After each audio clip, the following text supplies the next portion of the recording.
Hey guys, and welcome to another brand new video. In this video, everyone is absolutely, utterly, insanely upset with pretty much everything that PlayStation has done. We have had a kind of crazy day. If you guys missed it, earlier on today I made the video discussing and talking about the fact that Jim Ryan came out on publicly kind of somewhat dissed Xbox, just completely kind of insulted Phil Spencer, kind of called them liars, said that this deal wasn't going to be good and all of that. And now we've actually had a few hours for everyone to kind of chime in their thoughts, their opinions, and everything else. And everyone is absolutely genuinely upset with PlayStation, kind of somewhat their entitledness of it, kind of how they've somehow approached it. Some folks are thinking that literally like them stating this all publicly pretty much made it so like this deal is almost never going to go through. Like a lot of stuff, a lot of basically gamers are all upset. Like everything. Like this, it's to the point where it's so crazy that it's literally trending on like 5 different trends. Now, if you guys don't use Twitter, that's fine. But basically, Twitter, typically has a few trends going on. They have Jim Ryan trending. They had Phil Spencer trending. They had Xbox trending. They had PlayStation trending. They had Call of Duty trending. Activision, I think, was even trending. Like, dude, I think even literally Bungie was trending. Like, there was just so much where every gamer out there on the planet was chiming on in, giving their thoughts, and everyone is pretty much kind of giving like a Sony, like, hey, bro.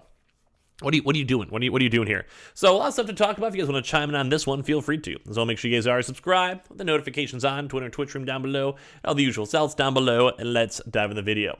So as I've mentioned, we are seeing people everywhere. Like the initial call, and we kind of talked about this in an earlier video, is that basically Jim Ryan says that Xbox's proposal for Call of Duty post-Xbox deal was inadequate. It was bad. They basically wanted a better Call of Duty experience. On my prior video, I kind of stood up for Jim Ryan a little bit, and I still think he should get a little bit of a pass, mainly because it is only a 2-year deal. Xbox was trying to go on record stating like, hey, well, we're just going to go and, well, only do the next 2 years. We're going to do it forever, but in the contract, it's only the next 2 years. So Jim Ryan's like, bro.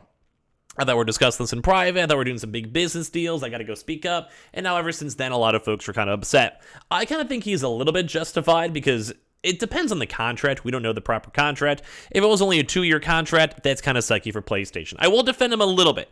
But everyone else also has brought up a lot of really good points right after.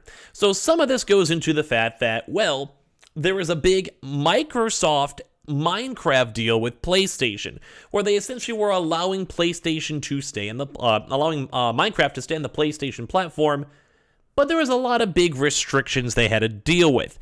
Basically, like they had Minecraft still had the creative control. There was a lot of Microsoft kind of like overarching. They were kind of watching the platform, kind of seeing how it is. They're getting probably a really good deal in terms of like what money per sale, what money on the platform, etc.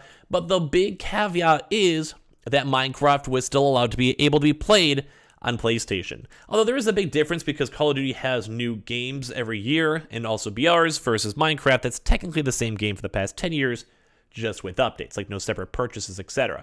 So a lot of folks are calling that one out too as well. A lot of folks are basically saying like, hey man, this is rough, like this is bad. And it's funny too because now people have also been memeing, or people are like, yo, where Phil Spencer and Jim Ryan need to go and do a Call of Duty 1v1, and then whoever wins gets rights, or whoever gets a more favorable deal.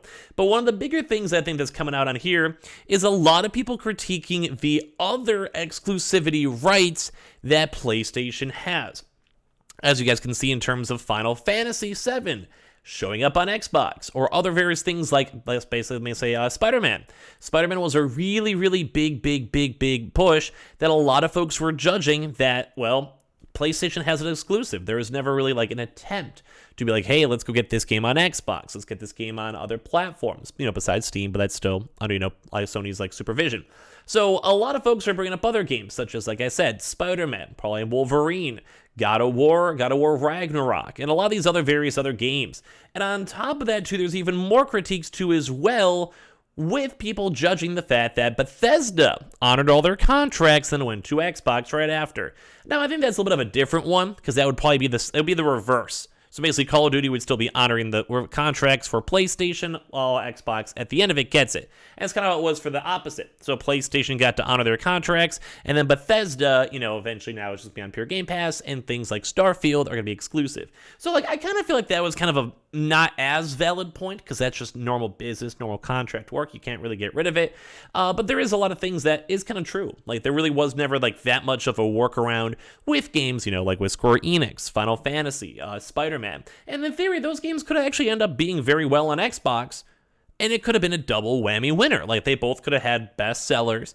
Xbox would have had a better exclusive. And as well, they both could have made a lot more extra money. And a lot of people are bringing up stuff like that and the other games we brought up, or other exclusive rights, or even the Call of Duty, few day early access that PlayStation has as of now.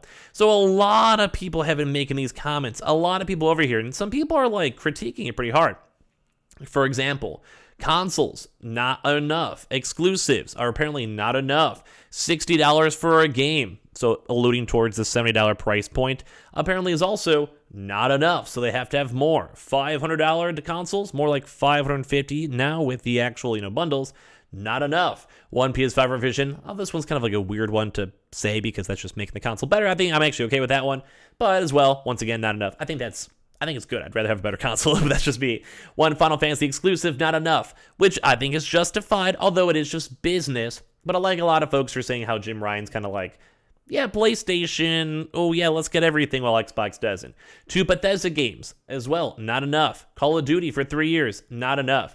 And it is kind of a weird toss-up, because this is more of a legal issue. This is more of a monopoly issue rather than anything else, on the fact that big company, we talked about this in the prior video, big companies do not want this to happen. They do not want this to have a $70 billion monopoly, and more so focus on the smaller companies and smaller big brands, which is the rougher side.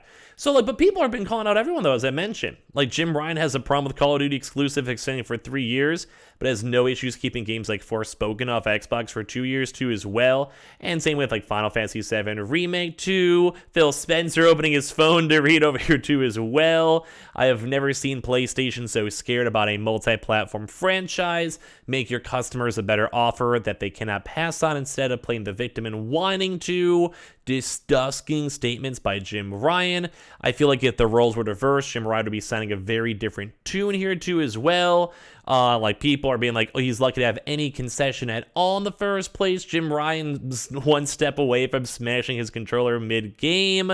Basically everyone is calling this type of stuff out. Everyone. Jim Ryan should have kept quiet. He just destroyed any chance he ever had, which was already slim as is, of stopping the Activision deal, which I would actually say is still the opposite. It still can't be stopped through monopoly laws. I can understand maybe the social of Phil Spencer throwing him a bone. I get that. I totally get that. But it's still more of a legal issue nonetheless too as well. But a lot of folks are calling this out. A lot of people are saying what's going on too as well. We even have official statements saying we're committed to making the same game available on the same day on Xbox and PlayStation, but we don't have official contracts. We don't necessarily know exactly on what's going on still as well. And on top of this too, as we mentioned, all these things are trending. We're seeing so many different trends all floating around too as well. If PlayStation bought it, that'd be the first thing they would do is make it an exclusive too as well. We're just seeing people on top of this. Sony was Activision's Blizzard's largest customer in 2020, accounting for 17% of sales, or $1.37 billion. Microsoft for Activision Blizzard's fourth largest customer, but only at $890 million. We're seeing all these different types of numbers and everyone being upset with Sony, and it's kind of crazy to see. And we even had people calling him out for being a liar, trying to go make people the entire time. It just is so insanely to see. People are just saying how it's a spicy public fight, and then they have Nintendo just on the sidelines over there. So it's crazy to see this. It's crazy to see how these numbers are. It's crazy to see the differences. It's crazy to see the entire internet just kind of going so hard on PlayStation. And some of these things are kind of valid critiques. I always keep on saying, a $70 price point for that is rough. But as well, at the same time, not having Call of Duty, etc., is a big blow to PlayStation. And I'm still in the same boat that PlayStation just go and invest money and try to have a really good competing FPS game made by Sony people, so it's a very high standard for multiplayer, and go from there. That'd be my best guide I can give. So give me your thoughts and comments down below, because I know everyone's upset and everyone likes to talk about it. So give me your opinions and all that down below. And as well, make sure you guys are subscribed with the notifications on as well for the brand new PlayStation 5 giveaway. Amazon links down below for the PS5 Digital Console controllers. Target links too as well. And let me know if you guys are excited, hyped, or disappointed in Jim Ryan, because, well, that's just how it is, I guess, online nowadays.